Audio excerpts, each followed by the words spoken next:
दहेज की आग में जल गई ब्याही बेटी प्रभा की हत्या पर ससुराल वाले फरार। मायके की चीखें गूंज रही। कल्पना कीजिए, एक 19 साल की मासूम बेटी जिसकी शादी को महज 4 महीने ही हुए थे।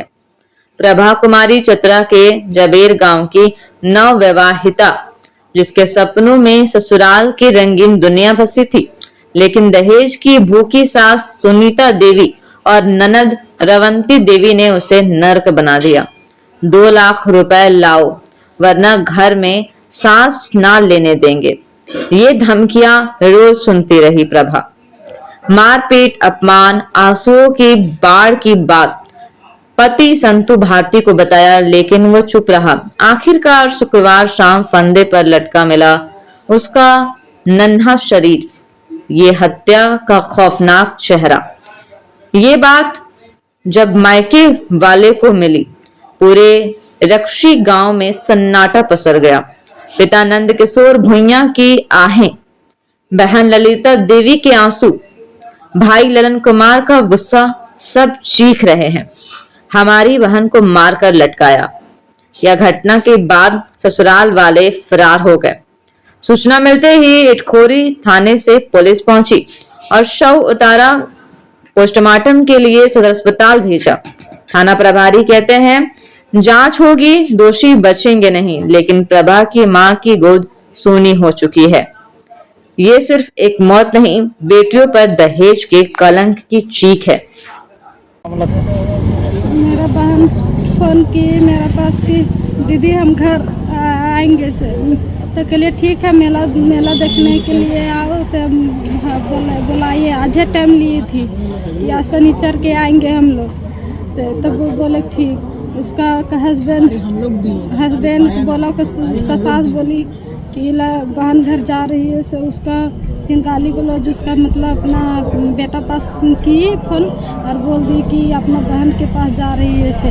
बस उसी ने लड़ा झगड़ा की, उसका सास और ननद मारपीट की, लड़ा झगड़ा की, फिर उसका हस्बैंड था से फिर गाली गलौज की, फिर लड़ा झगड़ा हुआ। फिर उसके बाद में 3 बजे सुने कि मेरा बहन के मतलब मार के फांसी लगा दी थी मार के, और फिर बोली कि आपको बहन नहीं रही से फांसी लगा के मर गई से।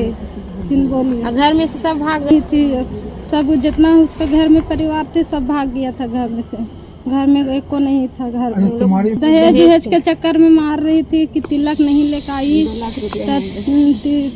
बर्तन दो, बक्सा दो, गोदरेज दो, पलंग दो, सब बोल रही थी। सब बहन के सब, उसका ननद, उसका सास, उसका हस्बैंड फोन करके बोल रही थी, लड़ रही थी कि लाओ ठीक, मेरा माँ सही बोल रही है, मेरा ननद बहन भी सही बोल रही है, घर से लाओ दहेज, तब रखेंगे, नहीं तो मार देंगे।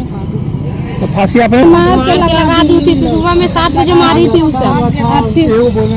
अभी बोली कि नहीं, गुस्सा में हाँ ही की लगा दी, लेकिन मारपीट की थी भोरे में। फोन की बोली हम लोग के फोन करके कि लड़ा झगड़ा हो रहा है, मारपीट हो रहा है। ओकर बाद में बोली कि उसका घर से फोन आया तो बोली कि नहीं से मर गई से, फांसी लगा। आप लोग क्या चाहते हैं कि हम लोग के कैसे इंसाफ मिले, और लड़का अभी तक नहीं आया है। अब कल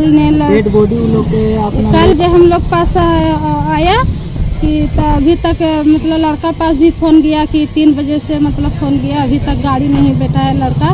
तो ये बॉडी मतलब ऐसी तरह रहे, और हम लोग के थी चाहिए कि उसका हस्बैंड आए घर में और जब्त करा। हाँ, उसका मतलब मेरा नाम है।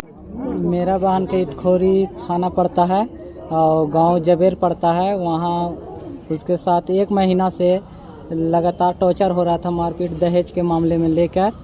उसके बाद उसके साथ कल 3 बजे सुबह में 7 बजे मारपीट किया। उसके बाद हम लोग का अचानक 3 बजे पता चल रहा है कि लड़की गुस्से में फांसी लगा के डेथ कर गई है। उतने में हम लोग गए तो वहाँ से सब भागा हुआ था, कोई भी घर पे परिजन नहीं था। तो हम लोग फिर प्रशासन को लेके गए, वहाँ से डेड बॉडी निकाले। फिर रात भर प्रशासन अपने अंडर में इटखोरी थाना में रखा गया। फिर आज 10 बजे यहाँ चतरा हॉस्पिटल सदर लाया गया। उसका सास और ननद क्या नाम है सास? सास का सुनीता देवी, ननद का रवंती देवी। वो यहीं रहती है, घर जमाई रहती है ननद यहीं पे। तो मारने उसको क्यों मारती थी? वो दान दहेज के लेके मारती थी कि कुछ मिला नहीं ऐसे वैसे, और मेरी बहन जल्दी नान मांग के जल्दी लाओ ऐसे कर वैसे कर, पूरा वो लोग एथी करता था टॉर्चर। तो वो नहीं, कल के डेट में आने वाला था बहन घर, उसके दौरान उसका पति वहाँ से गाली गलौज कर रहा था कि नहीं जाना है, तुमको नहीं कोई पूछता है तो नहीं जाना है। इसी में वो मारपीट उसको सास और ननद की, और इतने ही में वो फांसी लगा ली। कब शादी हुआ? तो जैसे उसके साथ मारपीट हो रहा था तो पहले भी कभी थाना में आप लोग आवेदन या हाँ, पहले भी एक बार शिकायत किए थे, तो उस समय बोला कुछ नहीं होगा। कौन बोला नहीं? मैंने दिए थे तो आपसे बोला कि आपसे लड़ाई झगड़ा नहीं करेंगे, अच्छा से रहेंगे। उसके बावजूद भी 3 महीना में वो लड़का चला गया मुंबई, और वहीं से गाली गलौज कर रहे थे। अभी लड़का कहाँ है? अभी मुंबई में है लड़का। हाँ हाँ हाँ, पति उसका मुंबई में है। नाम हुआ मुकेश कुमार।